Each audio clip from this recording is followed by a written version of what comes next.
What up, dudes? It's Gaz, and welcome back to another Warframe video. So we're going over the level 10,000 Glaxion today.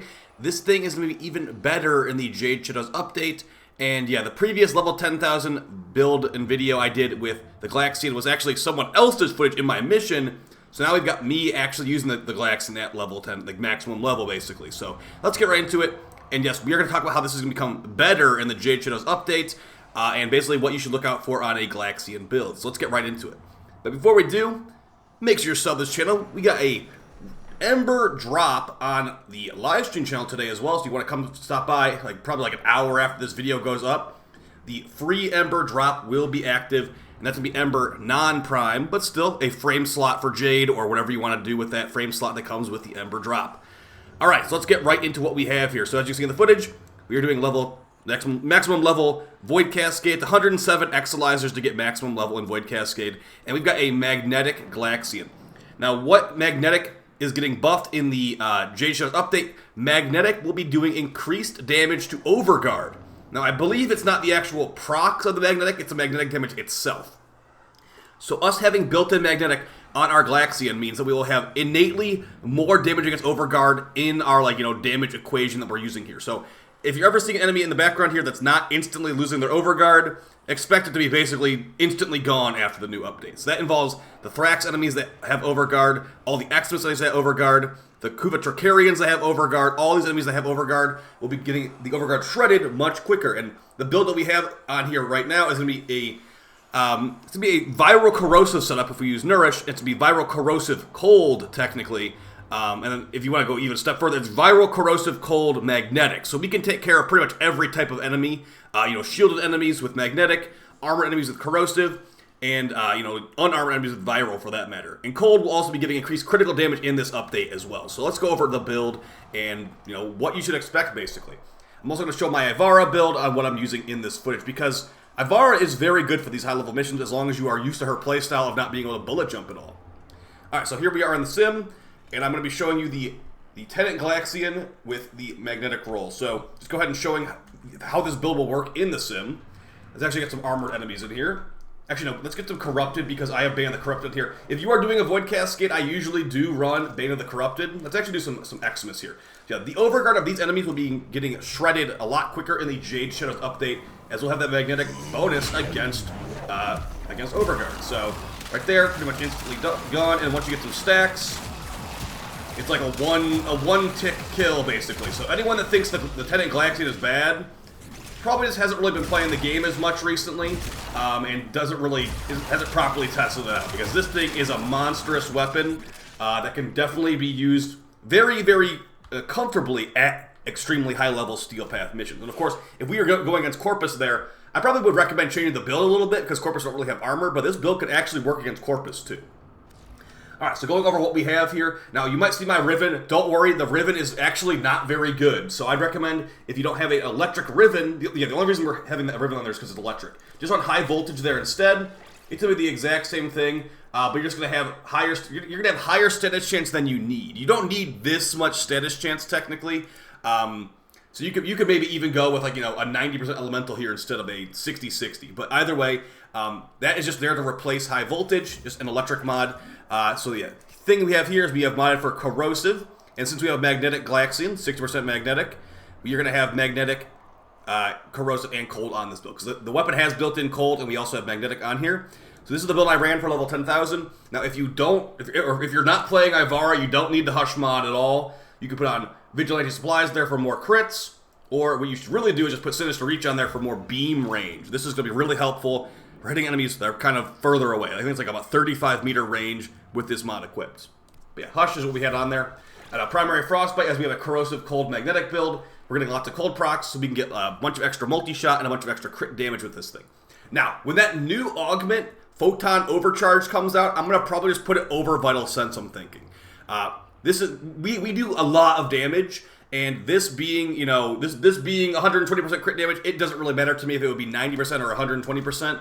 The new augment mod is going to be right here. It's going to take a couple more weeks, but yeah, 90% crit damage from this. Whenever you kill an enemy, they will give you, they have an increased chance to drop an energy orb. That's pretty good, depending on how many cold procs they have. And with this build, they're going to have plenty of cold procs on them, so it's going to be a 20% orb drop per kill. And there's no cooldown on that either, so we need a constant flow of orbs. This will work on basically any frame. And we have so much damage that I don't think it's going to really matter, honestly. So, as far as the build, though, we got our crit mods here. We got Critical Delay and Vital Sense. This will be the new augment when that comes out. We've got a 60-60 Toxin and just any electric mod to get Corrosive. And like I said, if you want to like min-max damage more, you could probably take off like one of your 60-60s. Like, you don't need as much status chance as we have, but it's not going to make that big of a difference. You might see like, a couple 100,000 damage difference when you really stack everything together, but ultimately you just need to make sure you have your status chance to get those viral and corrosive procs out there. We got Prime Shred. Yes, even at level 10,000, Prime Shred. This gives you more chains when you punch to the enemy, also gives you more fire rate, and beam weapons are great with fire rate. Ban the Corrupted. Now, not every enemy in this mission is a Corrupted. It's either a Grineer or a Corrupted, but the Thrax can get Corrupted, and when the Thrax gets Corrupted, this helps out a lot, so I've decided to run this. Technically, don't really need this. I don't usually run Bane mods anymore for level 10,000, so if you didn't want to run Prime Bane of the Corrupted, you got plenty of options. You could go Serration. If you weren't playing Ivara, Amalgam Serration. You could go for Hunter Munitions, I guess. Hunter Munitions is not very good on this thing, but hey, we don't have any DOT procs right now, so you can throw in a DOT proc with Hunter Munitions instead of Bane of the Corrupted if you felt like it. It's not going to be a ton of damage, but it will be pretty decent. Or maybe even Hammer Shot. If you went with the 90% Elemental here, you could put Hammer Shot here, get some of your status chance back, and get overall some more Elemental damage. So that's also an option too. But I just wanted to make sure I showed you guys the thing I used in the footage. We got Galvanized Aptitude. Every status proc of the enemy will give you increased damage, and that's going to be great because we have a lot of procs. We've got Magnetic, Corrosive, and Cold. We are not proccing the enemy with like a CO proc or whatever. This is all we're running here. Now, as far as the frame build that's buffing this up, I do currently have a crit chance invigoration. That's why we have 100% CC on the Glaxion, 200% primary critical chance, and 75% ability efficiency. Have guaranteed crits on the Glaxion, kind of nice. So if we have any Vigilante bonus supplies, it will be potentially go into an orange crit, which is kind of nice. As far as our Archon shards, we got 2 green corrosive stack increases. We've also got a very high power strength Ivara with like everything going in on power strength for Nourish. We'll have a 154% damage increase on this one, and for Prowl, our headshot increase is it's a 2x headshot increase, so pretty nice. Arcane Rage on headshot, chance to get increased damage for primaries for 24 seconds. A lot of our base damage comes from this. Since we got primary Frostbite, we were kind of lacking in the base damage department unless we get kills, so this is kind of nice to have on there. Of course, you can switch this off for anything else that you feel like is more necessary, but I found the base damage pretty nice to have on here. Everything else is just to buff Nourish. You want to have power strength, power strength, power strength, and there's probably a power strength that I forgot, but either way, good Nourish amount here to get that viral proc with that corrosive.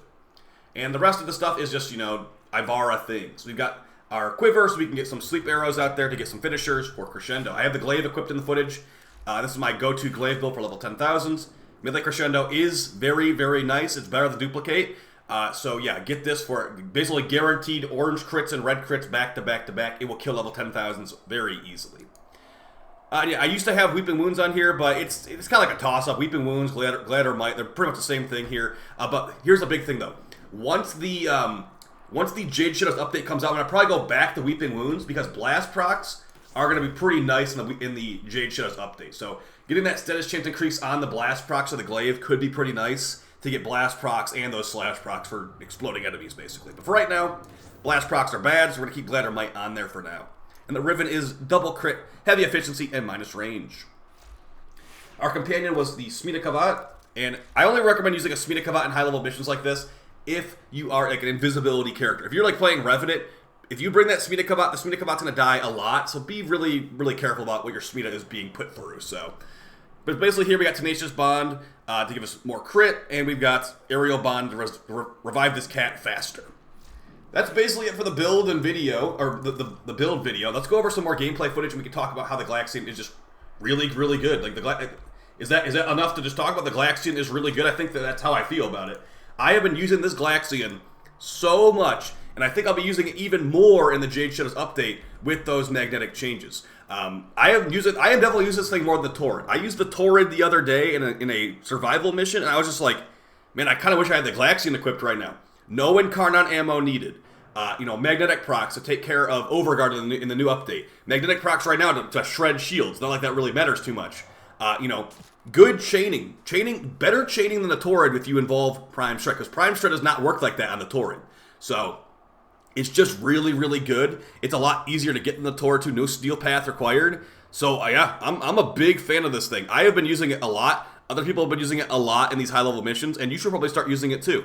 Yeah, it's just to get better and better too, dude. So like once the enemies have less armor, maybe you could do 1 green corrosive shard instead of 2 green corrosive shards to have them with like 98% armor strip.